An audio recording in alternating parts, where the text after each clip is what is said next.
It is high time justice is entrenched in our nation, Nigeria. We live in a country where an individual of 30 or 40 years and above is considered old for a job placement in the corporate world. But a man of 60, 70, 80 and above is seen as constitutionally competent for political offices. It is sheer injustice of the highest order. If we can trust the future of our industries and establishment to younger minds, why not trust the future of our dear country to the same younger minds? The good old days of Nigeria resulted from the intelligent leadership of the youths. But now we trust the future to the hand of weak minds. It takes being young to run with a vision. Old men only dream dreams, but young men see vision. A dream is what could be, while a vision is what will be. Why play games with the future of Nigeria? It's no wonder these days things fall apart. The old have lived out their days. It is high time they pass the baton to the next generation to take us to our promised land. They alone have the strength and the willpower to run. Most of the old we have in the reins of power today were relevant as youths. They have contributed their quotas and we applauded them for it.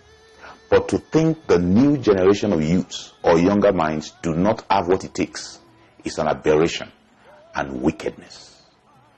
Nigerian youths, wake up and take your destiny in your hands. No one will give you power. Kingdom is taken by force. Get your voter's card and have a resolute that in 2019, no old man is going back to Aso Rock. You constitute 70% of Nigerian population. You can do it. Aguiyi Ironsi was 42 when he became the military head of state. Yakubu Gowon was 32 when he was the head of state. He ruled for 9 years. Murtala Mohammed was 37 when he became the head of state.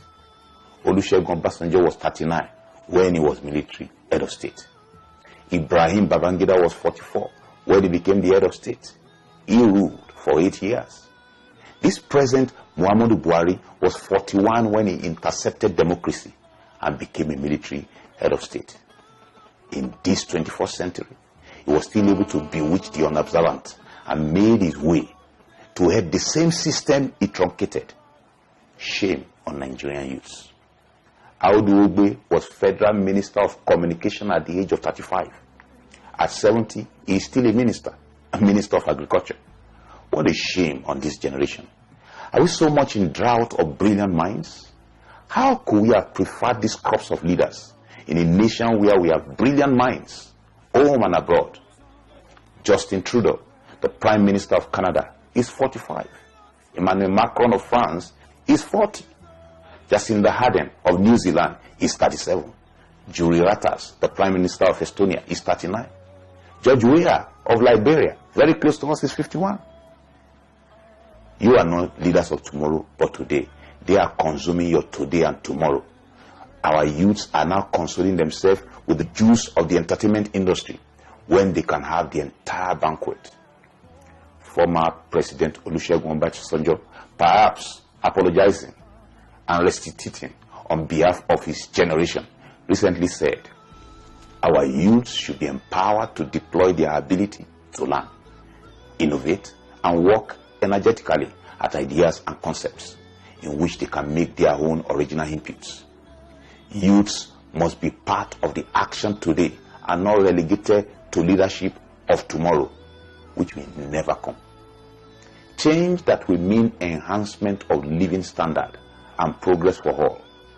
A situation where the elected accountably govern and every Nigerian will have equal opportunity, not based on kinship and friendship, but on free citizenship. Don't sell your birthright for a morsel of bread. Get your voter's card. Unite in one and say enough is enough.